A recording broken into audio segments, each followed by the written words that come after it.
We are picking up in Deuteronomy 22 here tonight. Made it the first 11 verses last week. Good stuff. So applicable to where we're at. But we pick up tonight in verse 12. You shall make tassels on the four corners of the clothing with which you cover yourself. The word tassel or seats. You got a seat, right? And now you got seats, right? So say seats. That's what they call them. It's actually T-Z-I-T-Z-I-T is the way you spell it. Seats, a fringe, a hem.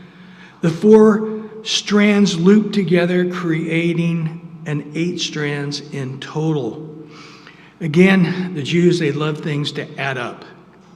So what they say is since there's 613 laws, it's interesting that if you use the numerical value of seats, it comes up to 600. And since there's 8 strings and 5 knots in each of the strands, that's 13. So when you add 600 to 13, you get the 613 laws. You know, I think they work hard to make these kind of things up. This is what you do when you don't have television. You have a lot of time to think about these things, you know. And either way, these were things they have. Today, you see them pretty much as like a poncho. That's what we would look at it. And on those ponchos, they're called telet katans. And they have on the 4 corners the tassels or more. You'll see every different group has its own signica, its own way. But they don't just put it on a robe. They'll put it on their shirts. They'll put it on however they want. You'll see tassels, lots of tassels. But we know earlier, I believe it's referring to the same one in Numbers 15, 37 to 40. Again, the Lord spoke to them saying, speak to the children of Israel, tell them to make tassels on the 4 corners of their garments throughout the generation, and to put, here it is, blue thread in the tassels of the corners. So they believe they're to be white, but then blue thread. So purity in heaven, the heavenlies. And it goes on, and you shall have the tassels that you may look upon it and remember all the commandments, he says in Numbers 15, of the Lord for you to do them. And that you may not follow the adultery or harlotry into which your own heart and your own eyes are inclined. That you may remember to do all the commandments, to be holy for your God. So your heart is going to be speaking of harlotry and all kinds of wicked things. And as you look down at that blue tassel, you'll think heavenlies, purity. I want to keep my eyes on the Lord.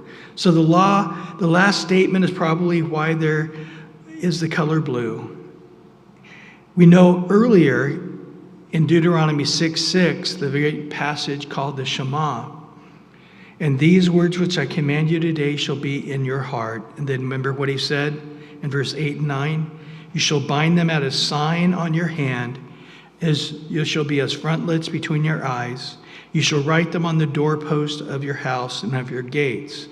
So again, we have the phylacteries and the different things they would put on their hands and on their forehead and on their doors and in the mitzvahs and all of these things that they do.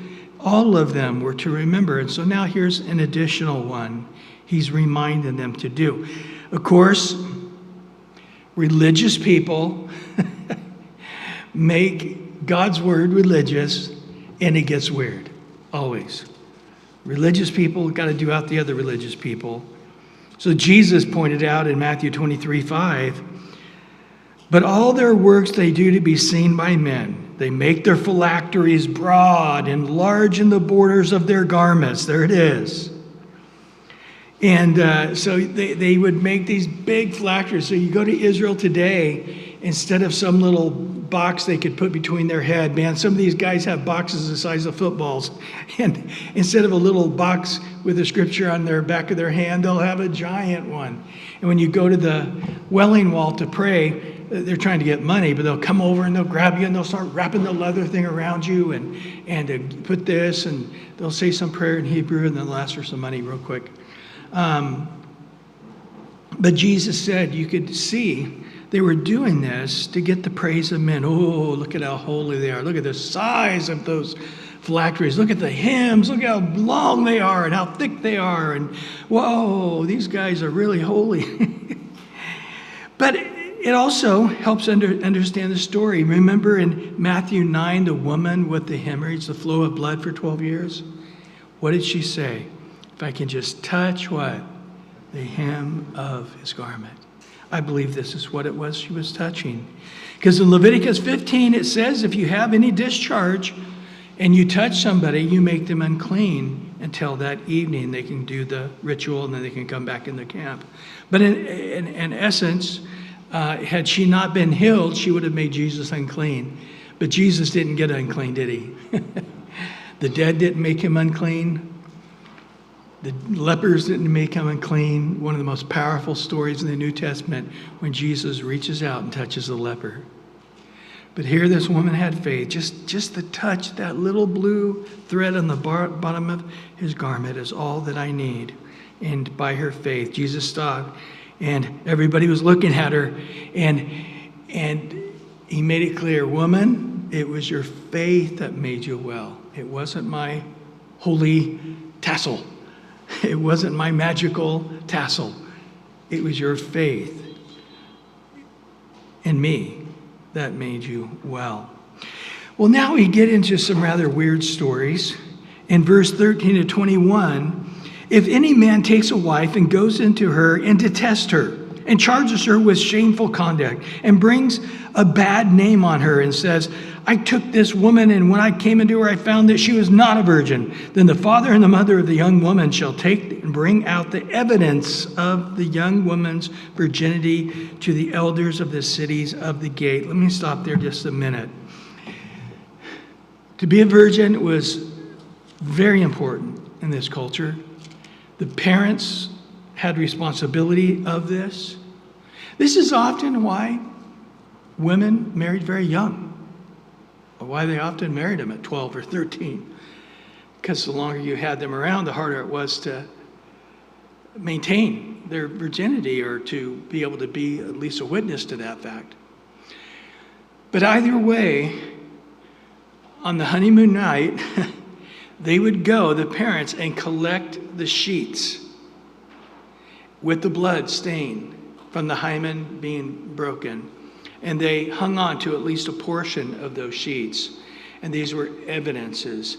Now, there are some groups today that still do this, but typically not with the sheets.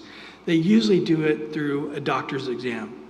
And they'll have a special form that's witnessed by the doctor and a couple of nurses or whoever's appointed. And they'll have that paper to say, we have proof that she was a virgin the day before she was married. Or even the day of she was married. So again, in this case, the parents are going, oh, let's go to court. I've got evidence to present. So the young woman's father shall say to the elders, I gave my daughter to this man and his wife, and he detests her. Verse 17. And now he has charged her with shameful conduct, saying, I found your daughter was not a virgin, yet these are the evidence of my daughter's virginity. So it seems that the guy just didn't like her. Maybe the time she got her robes off and everything, and he got to look at her or spent the night with her and really had time to get to know her a little better. I don't know. It could be a number of issues, but he knows that him canceling this marriage is not an easy thing to do. And one of the easiest ways to get out of it is to put it on her and say, she wasn't a virgin, so I'm innocent. Now, you say, well, let's talk about this. We don't need to, because next week in chapter 24, verse 1, it talks about the issue of divorce. And it was much easier than this guy was giving credit for, depending on how you viewed it. And so he brings this evidence of his daughter, and they shall spread the cloth before the elders of the city. And in verse 18, then the elders of that city shall take the man and punish him. They shall fine him 100 shekels of silver and give them to the father of the young woman, because he has brought a bad name on the Virgin of Israel, and she shall be his wife. He cannot divorce her all his days. So talking about a difficult marriage right from the day of the get-go. So because he tried to shame her, to put her away, he can now never divorce her for any reason. They are stuck together. I would think that would be a rather hard thing. But let's understand what's really going on here. Every chapter we've covered, the last several chapters, he keeps coming back and he keeps saying to get rid of the sin out of Israel. It was more about this single situation we're talking about here is about the culture. And basically, if you could just have some guy sleep with a woman and get rid of her, by saying that and by his testimony, that's all you needed, you would have this happening. You would have a culture like you have in the Muslim world today. There's a documentary you can watch, and it's this guy who goes into Iran, because there, the Muslim guy, he gets his 12-year-old, 13-year-old, 14-year-old bride, and after a few months, he detests her. He goes to the legal group there of the muftis, and they give him a divorce. The family will not receive her back. She cannot own anything. She cannot work. And the only thing she could do is become a prostitute in order to not die. And that's what these young girls are doing. And in the Muslim religion, you can't commit adultery, but what you can do is go to whatever spiritual leader, and he'll let you marry any girl for the day. So you go and you pay this Muslim guy money, and he lets you marry this prostitute you just met in the corner. He'll give you a marriage for a day. So now you go and you have sex with her. You didn't commit adultery because you were legally married to her. Because you can have more than one wife, right? But it's only a day-long marriage. That's what you both agreed to. Just religious people getting around the written word in some arbitrary way. So he is basically trying to say, no, you cannot destroy this girl's reputation and then go on with your own life like nothing's happened. The culture will destroy itself if this is the kind of world you have.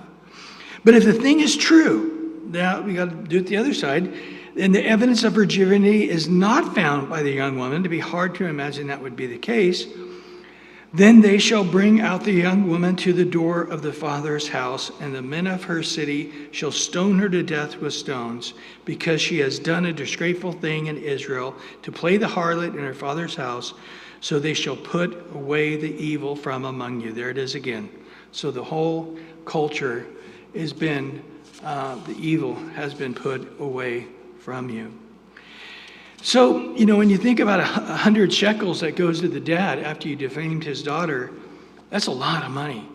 To give you an idea, when David sinned against the people by counting the military, and the angel of death began to slaughter the people, David had to go give an offering above his house, which would, I believe later is the place where the Holy of Holies would sit. And he went up to Araunah and he said, hey, let me buy your cattle that you're threshing out the grain, and let me buy this field. Prime city real estate. And he offered him 50 shekels of silver. So 100 shekels of silver was a considerable amount of money at this time. But he would be punished, and he would have to pay this fine, and he could never divorce her. She, if it was found out to be true. Now again, we know that a girl's hymen can be broken just by falling down. or a number of other ways. It's not necessarily she had sex as the reason her hymen broke. So it's possible on her honeymoon night she didn't bleed because the hymen was already ruptured. But in this culture, that would make it so they didn't have evidences. But the point is that she was being deceptive. So the punishment wasn't so much that she wasn't a virgin as much as that she was trying to deceive her future husband and her culture, her whole community. She was trying to deceive them. And for this would be a death penalty. Well, in verse 22, and basically when I end sections like this, you know what I say? I'm glad we're not under the law. Because there's no grace here, is there? This is, again, civil matters.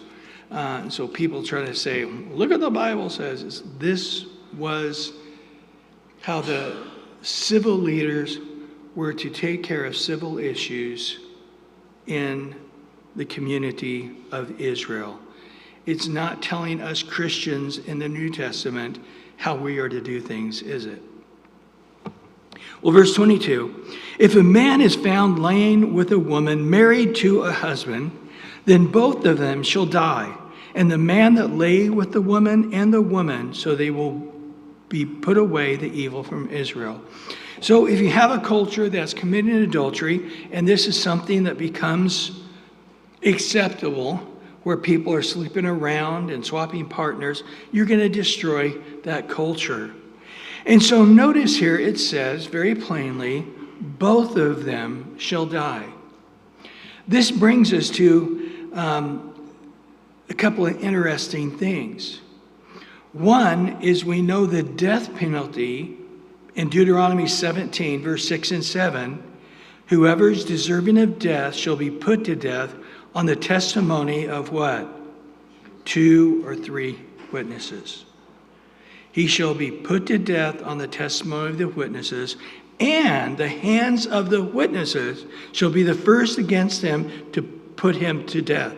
And afterward the hands of all people, so you shall put away the evil from among you. And so this is an interesting thing, and why you didn't see people stoned to death for adultery. Because one, you have to have a witness. And not just one, but a couple. But they also know, it's like, well, I have my suspicions. I am pretty sure they are. Have I actually witnessed it? Well, it'd be hard to witness that. But 2, you got to realize, if I am the guy who did witness it and did see it, I am the guy that has to throw the first stone. I'm the one that has to be basically the beginning tip of the spear of the executioner. To get a big stone and throw at some lady or some guy, that's something that would be very, very, very hard to do. And thus, within the Jewish culture, even though this was the law, it rarely was ever enforced. Matter of fact, we don't have a historical record of this being enforced. So this is why, again, it's so interesting in John 8, when they come to Jesus to try to put him on the spot, saying, hey, Deuteronomy 22, you know what it says. Single verse, verse 22. Catch him in the act of adultery, you got to stone him. So here's the woman. She was caught, what? In the very act. For her to be caught in the very act means what? There's got to be a guy there. But yet they're only bringing the woman to Jesus, saying, hey, are you obey your God, or do you not obey God? Do you really believe the scriptures, or do you not believe the scriptures? And even though this is in the law, it just never gets enforced because we don't have bold followers of God like you, Jesus. So be our example and set the pace. And of course, what does Jesus do? He begins writing in the dirt. And it says, from the oldest to the youngest, they left. Why? Because I think they were all deserving of death. A matter of fact, she may have been a prostitute, and they all had slept with her at one time. He who's without sin casts the first stone. In reality, you all need to be stoned, and you know it. So if we're going to start stoning people for adultery, you're the one who's going to be put to death too. Isn't that really the gospel message? We're all sinners and fall short of the glory of God. And the wages of sin is what? Death. We are all worthy of death. It's like we're all on a sinking boat, and we're being surrounded by sharks, and we're sword fighting with somebody. Some guy made you upset, and you're sword fighting with a sinking boat with sharks around you. It's like, is there any wisdom in sword fighting when you're both about ready to sink in this ship and get ate by sharks? And in the same way here, it's really, is the point about this woman being put to death, or is it about your sin? So again here, Jesus, without debating these guys, what's that say? Don't answer a fool according to his folly, lest you become like him. But don't let the fool walk away without an answer. Well, do I answer him? Do I not answer him? Here's how you do it. He who's without sin, cast the first stone, and just start writing in the dirt.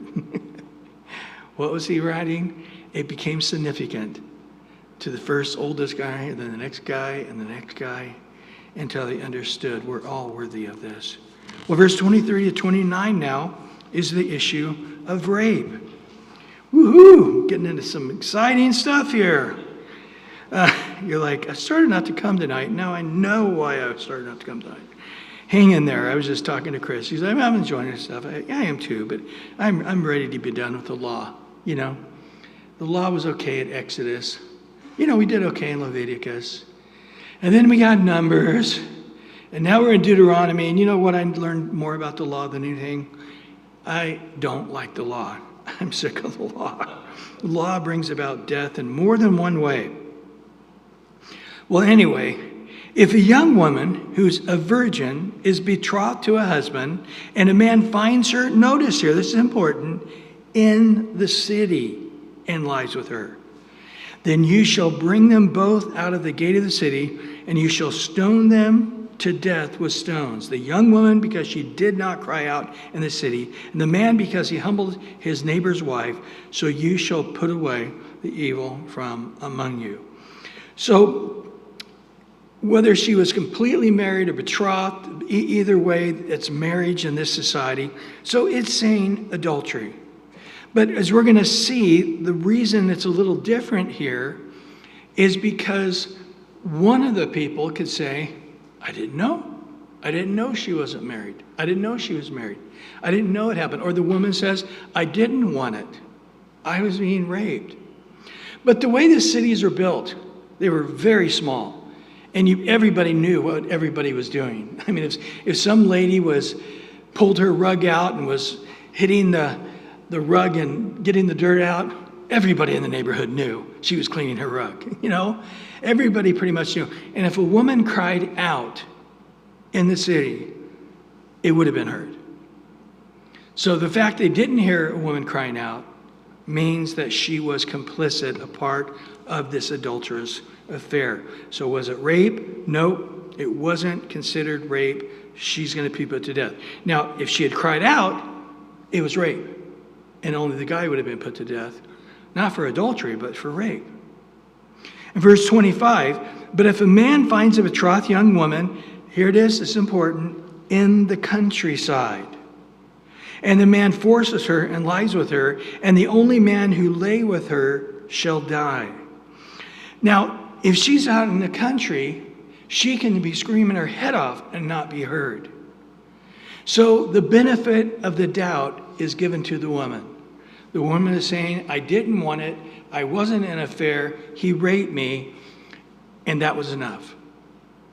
The fact that she reported being raped was a testimony enough for this guy to be put to death.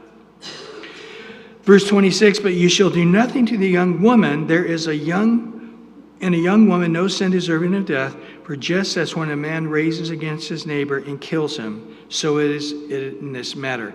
So she is not strong enough to defend herself. And so it's like this. A guy's out in the country and some guy comes and attacks him and he defends himself and kills that guy in the process of defending himself in the country. Well, that's the way it's looked at here. So you're saying, well, it's a death sentence. 2 or 3 witnesses. Not in this case. In this case, because she was not as strong to defend herself and to kill off her enemy, the community will step into her place and kill off this enemy attacking her in the country. Interesting nuance, isn't it? Verse 27, for he found her in the countryside, and the betrothed young woman cried out, and there was no one to save her. Verse 28, if a man finds a young woman who is a virgin, who is not betrothed, and he seizes her and lies with her, and they are found out, then the man who lay with her shall give the young woman's father 50 shekels of silver, and she shall be his wife, because she had humbled her. He shall not be permitted to divorce her all his days. So again here you're saying, man, this is the woman seems to be getting the short end of the stick in this civil society. Yes, but I'll say it's much better than any society at this point.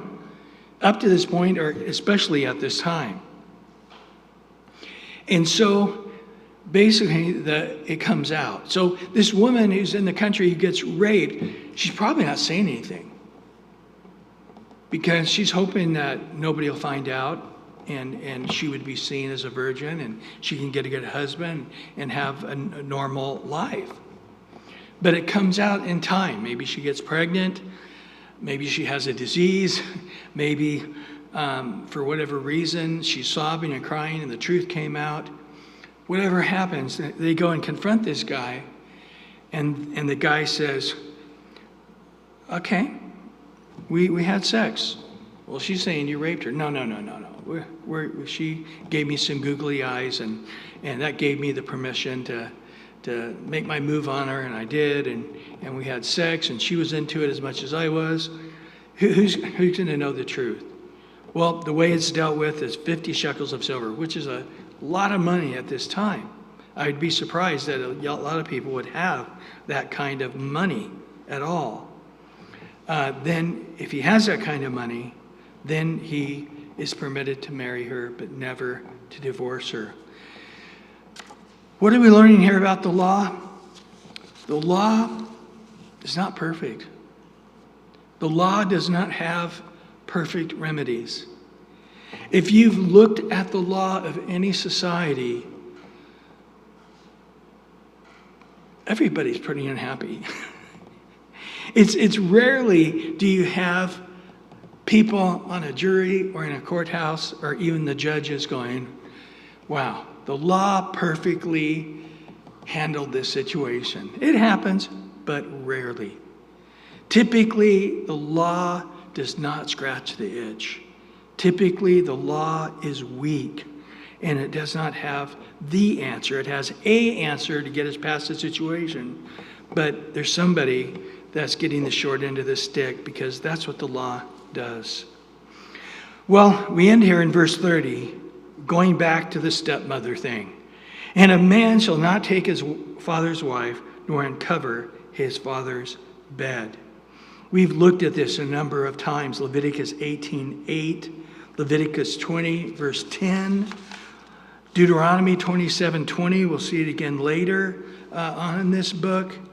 It's something that in this society, when a father died, sometimes in the pagan cultures, that meant the son got everything, including the father's concubines or his wives. They became his now, his part of his possession. And as we go on, we're going to see that one of the things Absalom was told to do, was take David's wives, concubines, up on the roof and have sex with them to defame David. So this was a common practice.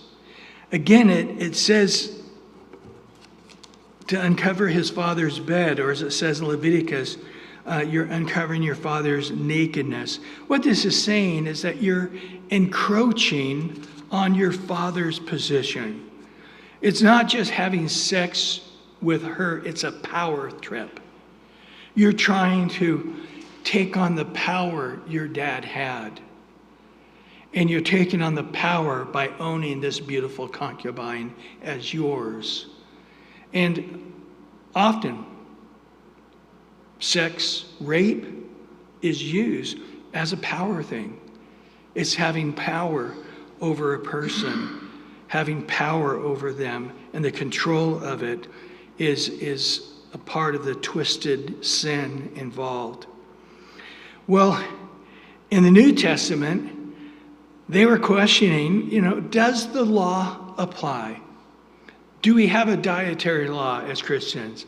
Do we have feasts and new moons and Sabbaths?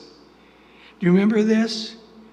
And they're like, no. But now when it came to the moral aspect of the law, it wasn't like Paul said, well, we do have the moral part of the law, but yet the Bible says God doesn't change. God's the same yesterday, today, and forever. So what was moral is always moral. If it was lying in the Old Testament, then lying is still bad in the New Testament. And so the early church was wrestling through this, and one of their claims to fame was, we have no laws. And, to the Christian church, trying to understand what that meant. Funny story. When the Iron Curtain fell in the Eastern Bloc countries and we went over there, it was funny because you'd see guys who had always been standing on the corner with their machine guns as police officers or whatever they were. They still did it. They got up at 5 a.m. and put their suit on and went out there and stood with the machine gun. But he asked them, what are you doing now that the Iron Curtains fell? And they're like, I have no idea.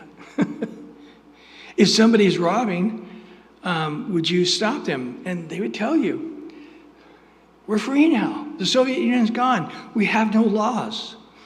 One of the missionaries, he was speeding through Budapest and he got pulled over. And the guy said, hey, I'm going to give you a speeding ticket. And he said, hey, the Soviet Union's not here anymore, American guy, and we have no laws. And the officer's like, I know, go ahead, you're free, go. It took him a while to try to figure out what that meant. We have no laws. That doesn't mean we don't have morals. It doesn't mean we don't have principles. It doesn't mean we don't have the nature of God. And so the church in Corinth said, man, even heathen know better than a man marrying his stepmom. That's cringe, even for these immoral Romans. Even the pagans think that's wrong. And the story in 1 Corinthians 5, and it says, it actually reported there is sexual immorality among you, such sexual immorality that's not even named among the Gentiles, that a man has his father's wife. And you are puffed up. You have not rather mourned that he who has done this deed might be taken away from among you. For indeed, as absent in the body but present in the spirit, I've already judged, as though I were present, him who has done this deed. In the name of our Lord Jesus Christ, when you are gathered together, along with my spirit, in the power of our Lord Jesus Christ, deliver such a one to Satan for the destruction of the flesh, that his spirit may be saved in the day of our Lord Jesus Christ. So he's going to heaven, he's born again. That's not the issue. The issue is sanctification. And this is, as he goes on, says it's leavening the whole church, the culture. And so instead of them saying this is sin, and now notice Paul doesn't quote the law. This is consistent with the law, with the moral information we get out of the Old Testament. This is the morality of God. And again, I would say that sometimes it's hard to know what applies and doesn't apply in the New Testament, and you got to wrestle through it. Well, we come to chapter 23, And we really pick up the pace here, talking about emasculation. In chapter 23, verse 1, he who is emasculated by crushing or mutilation shall not enter the assembly of the Lord. So, he's basically saying here that if somebody becomes a eunuch, he has got his genitalia smashed, destroyed, cut off somehow, that he no longer can come into the assembly of the Lord. Now, you say, that's harsh. Again, I'm glad we're not under the law. But the principle here is being made that if this guy does not have the ability to produce, there is something wrong with him. And for somebody who cannot produce to be a part of the assembly, it's not a healthy situation. It can't exist. Now, here's a couple of things to think about. And I read so much on this point. If you want to know anything there's about eunuchs or emasculation, I'm your guy. Ask away. But one thing that is debated a lot here, and this is on the assembly of the Lord. And honestly, most are leaning towards leadership. The assembly of the leadership. That he no longer can be in leadership in any way to Israel. And again, to me, it's like assembly is going into being a part of the general assembly. It doesn't seem like that would be consistent here. But we do know from back in Leviticus that people who had an issue, who had a rash, and they weren't sure what the rash was, they were all held from coming into the assembly, weren't they? So we do see it consistent saying, hey, you got to stay outside. You can't come in until this is resolved. And if it's leprosy, it's never resolved. You can never come into the assembly. But again here, it seems that it could be accidental. It could be a farming accident or, some get stampede of horses or something. This happens. But again, later on, God makes it clear. This is a spiritual principle. It's not something that he literally wants happening. And in Isaiah 56, he basically says, if the eunuch is an obedient person, that's all that matters. He can come into the assembly. In Isaiah 56, 3-5, do not let the son of the foreigner who has joined himself to the Lord speak, saying, the Lord has utterly separated me from his people. Nor let the eunuch say, here I am, a dry tree. For thus says the Lord, to the eunuchs to keep my Sabbath and choose what is pleasing to me and hold fast my covenant. Even to them I will give in my house, within my walls, a place and a name better than that of the sons and the daughters. I will give them the everlasting name that shall not be cut off. So in the Messiah again, in the coming of the Messiah, whatever was destroyed, whatever was keeping you from the assembly, whatever was keeping you to advance in your relationship with God, through the Messiah, this is gone. Whether it's the foreigner, as we'll find out here in a minute. It is interesting that one of a very long passages out of the book of Acts is on an Ethiopian eunuch. Remember that story in Acts 8? Where Philip ministers to him and he's like, hey, what keeps me from getting baptized? He was reading Isaiah 53 and it got explained and he got baptized right there on the spot. Now, when we looked at that passage on divorce in Matthew 19, where they're quizzing Jesus, well, what about this? And Jesus says, hey, you know what? Outside of sexual morality, he who divorces, you're committing adultery. Into the case. If a man, what God joined together, let no man separate. And we find in Matthew 19:10, the disciples said, wow, we've never heard a teaching on divorce like that. And they said, man, if that is the case, what God's joined together, let no man separate, end of story.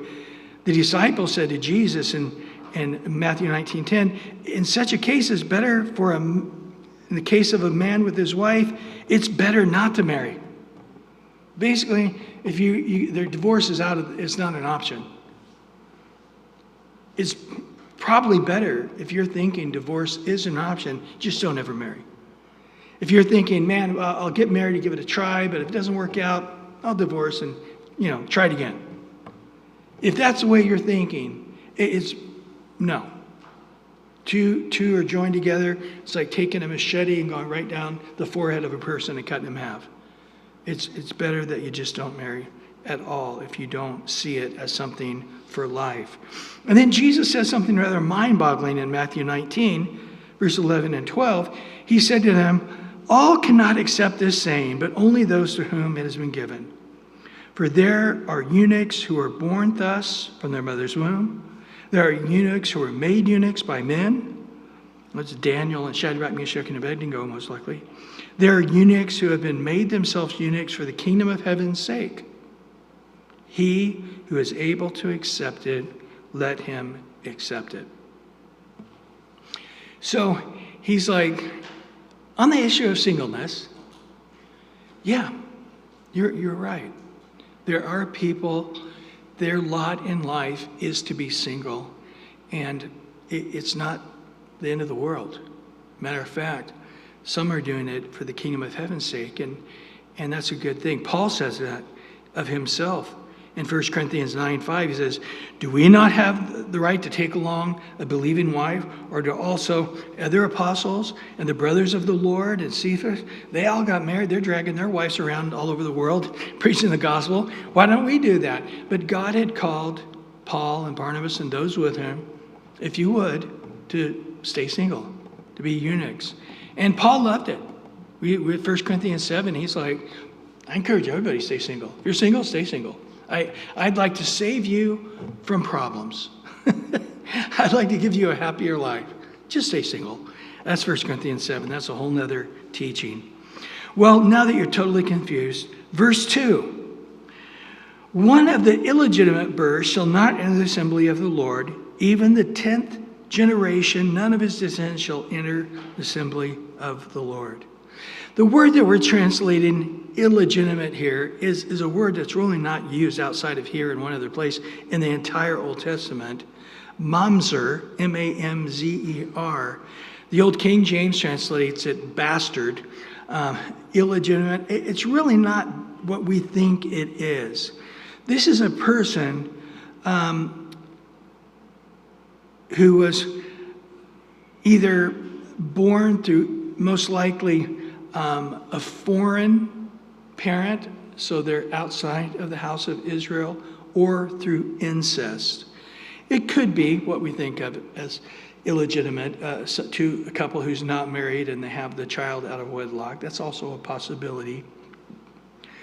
But more likely, it's referring to somebody who both parents are not Jewish, and thus now his lineage is questionable, whether he would be or she would be considered a part of the household of the Jewish faith. Nehemiah, when they come back from Babylon, that was a big issue, even amongst the priests. And in Nehemiah 13:23, in those days I also saw Jews who had married women of Ashdod, Ammon, and Moab. We're going to find out why all this is bad in a minute. And notice what he did. In verse 24 to 25, he took this issue seriously. And half of their children spoke language of Ashdod, could not speak the language of Judah, but spoke according to the language of one of the other people. So I contended with them. I cursed them. I struck some of them. I pulled out their hair. And I made them swear to God, you shall not give your daughters as wives to their sons, nor take their daughters for your sons for yourself. So you're cutting off the pagan family. If you want any future in Israel at all, you cut out the in-laws. The pagan people of other lands, you cut them off. No more relationship with them if you want any hope in the house of Israel. And it says this expression to the 10th generation. That's just an expression to say forever.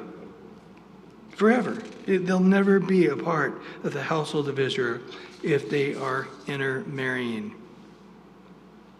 And in verse 3 through 6, now we read, an Ammonite or a Moabite shall not enter the assembly of the Lord, even in the 10th generation. None of his descendants shall enter the assembly of the Lord forever, because they did not meet you with bread and water on the road when you came out of Egypt, because they hired against you Balaam the son of Beor, Pethor of Mesopotamia, to curse you. Nevertheless, the Lord your God would not listen to Balaam, but the Lord your God turned the curse into a blessing for you, because the Lord your God loves you. You shall not seek their peace nor their prosperity all your days forever. So it was interesting in God's mind, as these people are heading towards the promised land. As we know, they're coming out of Saudi Arabia down into Jordan, and they're coming up to the Dead Sea and coming to the Jordan River, that side, the eastern side. In God's mind, they should have came out and brought you bread and water and treated you as people that had just escaped slavery and, as somebody in need, and showed the friendly side. But instead, they immediately decided to be your enemies. And we know the story about Balaam, right? Remember that story? Back in Numbers 22 to 24, where they tried to get Balaam to curse him, and God wouldn't let it happen. And so he just says, they, as a nationality, as a nation, what does it say back in Genesis 12? Those who bless Abraham will be blessed, and what?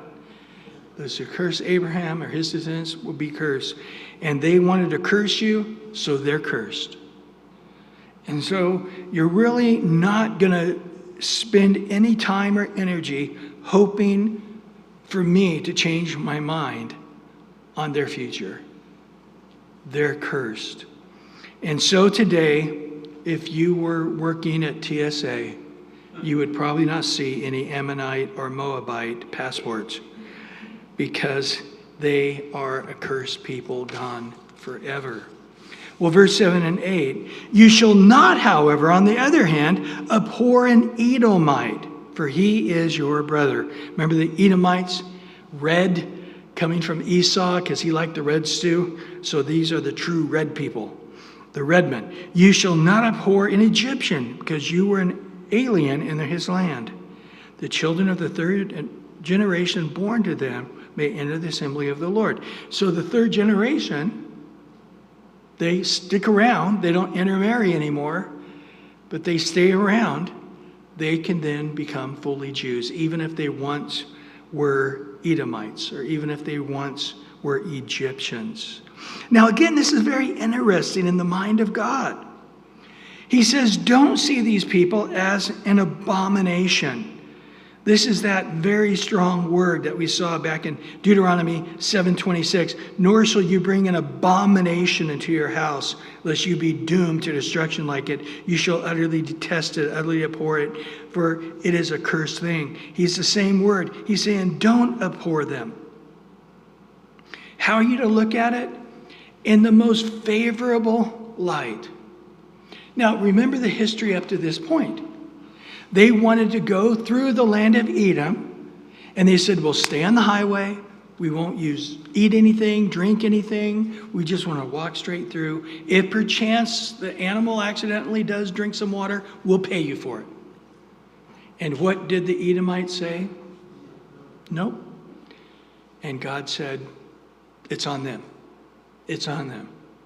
You just walk around. Do not in any way. He's your brother. It's not right. He's not doing right. Life's not fair. I do a lot of counseling and coaching to senior pastors of the next generation. And somehow their dads didn't get across the message to them, life is not fair. And I'm the one that has to tell them this. Life is not fair. And so if you're sitting around going, but that's not fair. It's like, I know, life's not fair. But God says, so you may be thinking right now, I want to count them as an enemy because of what they did. And God says, no, I want you to see them in the best possible light. What is something good that you can think about that connects you. Only thing I can think about at all is the fact that Jacob and Esau were brothers. They're your cousins. There you go. They're family. That's all you need to know. Don't curse them.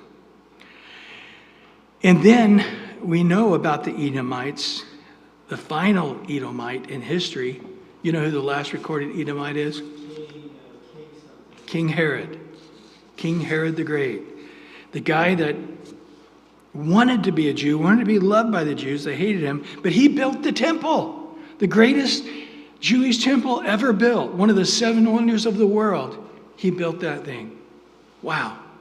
But remember when the wise men came seeking where this Messiah might be born, he's like, whoa, I don't know. Come here, guys. Tell me, are they on track? Yep, they're on track.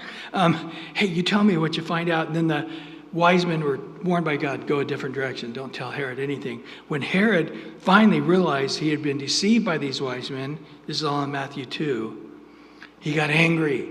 And he said, I know it's a big, I'll just kill everybody. All the kids 2 and under, wipe them all out. Fulfilling the prophecy of Jeremiah that voices would be heard in Ramah, lamentations, weeping, great mourning, Rachel weeping for her children, refusing to be comforted because they are no more. And after that, Jesus, right before that, was warned by God to flee to Egypt. And then years later, when Herod died, they said, okay, now you can go leave Egypt and go back to Israel because Herod is dead, the last recorded Edomite. Nor abhor the Egyptians. Boy, there was a lot to abhor the Egyptians about, was there not? And God said, okay, here's the way I'm thinking. They received you into their land. Let's not think about the 400 plus years, closer to 430 years of slavery. Let's not think about that. Let's think about when Joseph mentioned to Pharaoh about his brothers, and Pharaoh invited you down to stay in the land of Goshen during the 7 years of famine. Yeah, those Egyptians are great guys, aren't they? That's what I want you to focus on. And so, what do we learn in the mind of God? Very much like Joseph. Remember when Jacob had died and Joseph's brothers thought, man, you're going to kill us. Now that Dad's gone and you can't grieve us. And they came bowing down to Joseph saying, oh, please don't kill us, Dad. Now that Dad's dead. And Joseph started weeping there in Genesis 50. And he said, am I in the place of God that I could judge you? It's true. You guys treated me horribly. You meant it for evil, but what? God meant it for good. So I'm not going to judge you. The same way with us now. God's basically telling us, let it go. Yeah, these Edomites, they wronged you. That was wrong of them. That's on them. It's not on you. As for you, though, you don't abhor them. Now, let me ask you, as we go through history, were the Edomites abhorring Israel? Boy, they sure were. When we get on over into the minor prophets, we're going to find out that they were standing when the Assyrians were attacking and later the Babylonians attacking them. They were fleeing from these armies. The Edomites stopped them so they could simply, the Assyrians could catch up with them and slaughter them. And God judged Edomite and said, you're wiped out as a people. You won't exist anymore. The Edomites abhorred them, but they were not to abhor the Edomites even though. Philippians 4:8 says, finally, brethren, whatever things are true, whatever things are noble, whatever things are just, whatever things are pure, whatever things are lovely, whatever things are good report, there's any virtue, if there's anything praiseworthy, maybe hard to find, scrape the bottom, meditate on these things. So Paul's saying it may not be easy, but find a way to not see people as your enemy, but bless them and do good to them. Well, in verse 9 through 14, I love this. He's basically saying, when you are out as an army and you're fighting, and you've got to go poo-poo, you need to have an instrument with you, a shovel, and bury up your refuse. Why? I love this part. Because God is holy and he walks amongst you. I love this. It's one of those funny things. You're going, wow. Here we saw earlier, last week, God was the building inspector, telling them to make sure they built a parapet around anything that was high that people could fall off of. And now God is saying, hey, I'm the sanitary inspector. But it's interesting here. He is saying something important. I'm not just the God of the tabernacle. I'm the God of everywhere. I'm the God of all the streets, all the alleys, everywhere. But we know it's not so much about God being holy and stepping in some poo-poo. It's really for their own safety, isn't it? It's really for their own health. And so God is saying to them, don't be sanitary and have a sanitary system. You know, maybe back in the city they had some kind of system, but now they're out in the fields and you got 100,000 guys out there making sure you don't have poop sitting around the camp. Especially if you're camped there for a few days, make sure that everything's covered up so it's sanitary. You say, wow, that's an interesting thing, but everywhere the gospel went, a sanitary system went. One missionary pointed out, you could always tell places where the gospel reached because it no longer smelt like refuge. It was just sort of something that pagans just never considered, separating the water source from the refuse source. Isn't that weird? So when Christianity came, one of the first things they did was had a sanitary system built. And you could smell the difference. I can smell or not smell the fact that Christianity's reached here. When I was a teenager, maybe a young man, I don't remember, but I read a book called Bruco. The guy's name was Bruce Olson. He was a missionary to an indigenous people there in Colombia, Venezuela, on the border there. But when he went in to preach the gospel, these people had never heard of the gospel. They had been taught by their religion, their witchcraft religion, that their poop was sacred and had to remain on top of the ground all over around their house and all over their village, because this was God protecting them from evil spirits.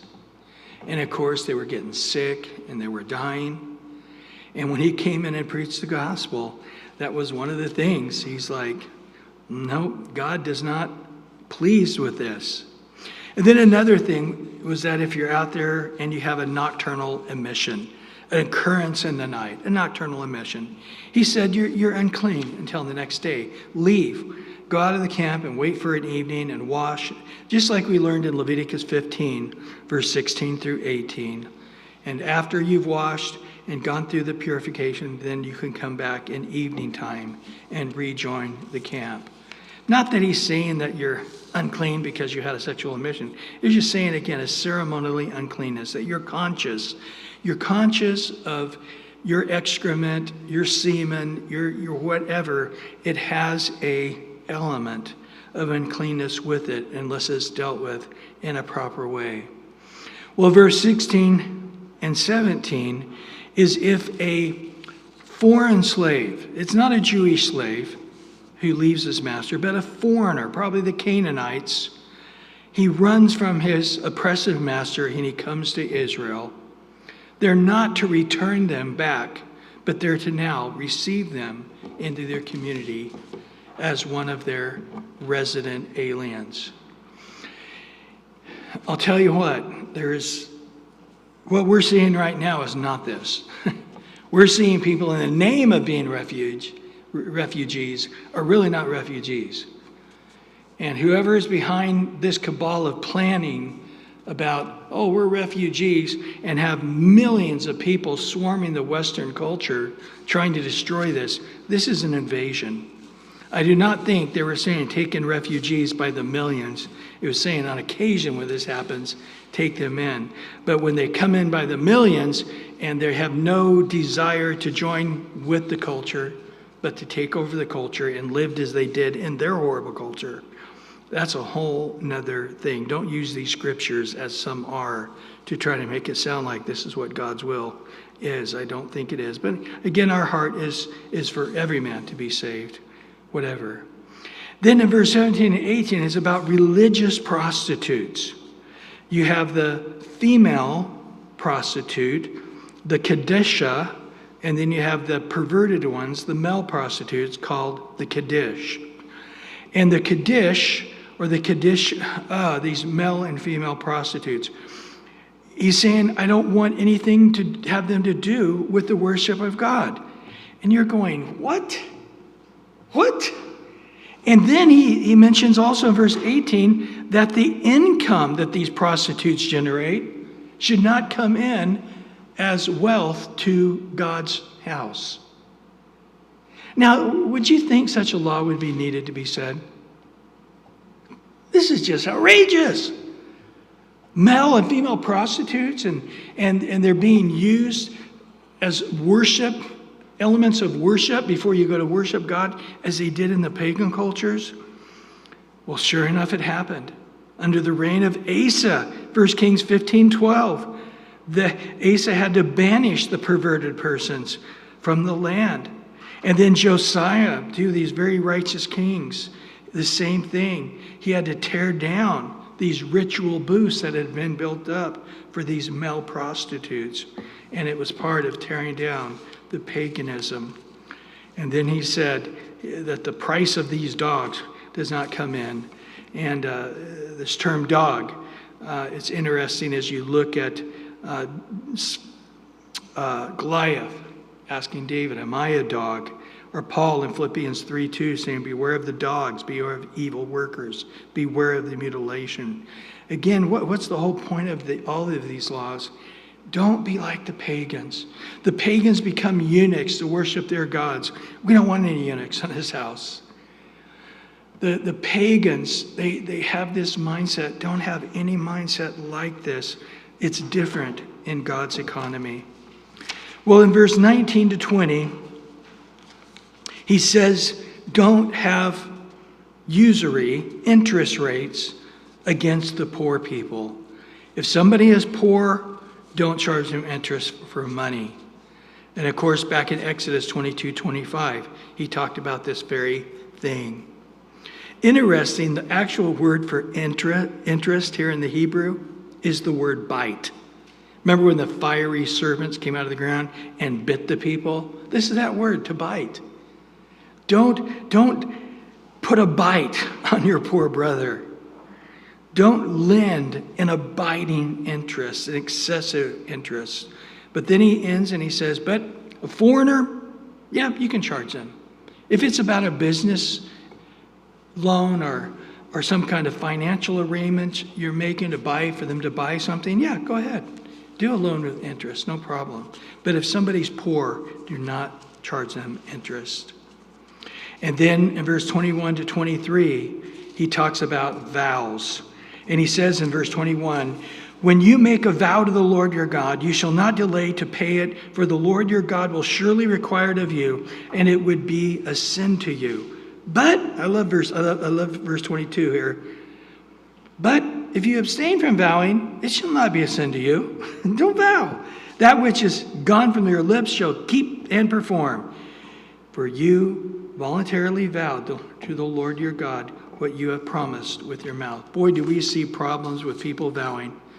In the book of Judges, there's some crazy stories there about somebody vowing whatever comes out of the gate, it will be sacrificed to God, and his daughter came running out. You remember that with Gideon? And so many others. But the Lord made it clear in Matthew 5:13 34 to 37. But I say to you, do not swear at all, neither by heaven, nor by God that's God's throne, nor by earth, for that's his footstool, nor by Jerusalem, for it's the city of the great king. Nor shall you swear by your head, because you cannot make one hair white or black. But let your yes be yes and your no be no, for whatever more of this is from the evil one. And James 5:12 said the same thing. But above all, my brethren, do not swear, either by heaven or by earth or by any other oath, but let your yes be yes and your no be no, lest you fall into judgment. But it seems like most vows are being made by brash people. I swear to God, I swear to, and it's really in their fleshiness that they're making this vow. Solomon said in Ecclesiastes 5, verse 4 and 5, when you make a vow to God, do not delay to pay it, for he has no pleasure in fools. Pay what you vow. Better not to vow than to vow and not pay. So God's going to hold you to it. Of course, we know in the Gospels, Jesus say, every idle word we're going to give an account for. And then the gleanings out of the field, verse 24 and 25. When you come into your neighbor's vineyard and you eat of your fill of grapes at your pleasure, but you shall not put any in your container. When you come into your neighbor's standing grain, you may pluck the heads with your hand, but you shall not use a sickle on your neighbor's standing grain. So, again, this was for the poor or for the traveler mainly, but it applied to anybody. If you're out in the agricultural setting, I can tell you I grew up in an agricultural setting, and that was pretty much the standard rule. We'd be driving along or on my bicycle, and there were some peaches. I'd just grab a peach and eat it, grab a pear and eat it, grab some grapes and eat it. That was pretty much a standard practice. But remember, Jesus' apostles are doing that, and they said, hey, you're breaking the law by harvesting on the Sabbath. And again, they didn't know this passage.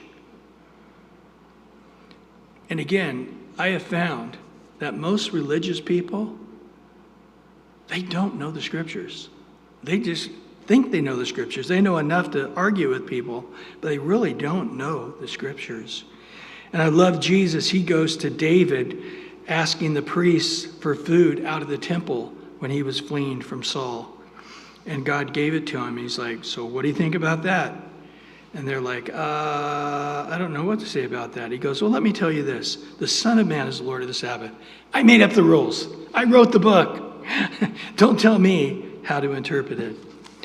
Well, great stuff. Again, went a lot longer than I wanted to, but we made it to chapter 23 and soon out of the book of Deuteronomy.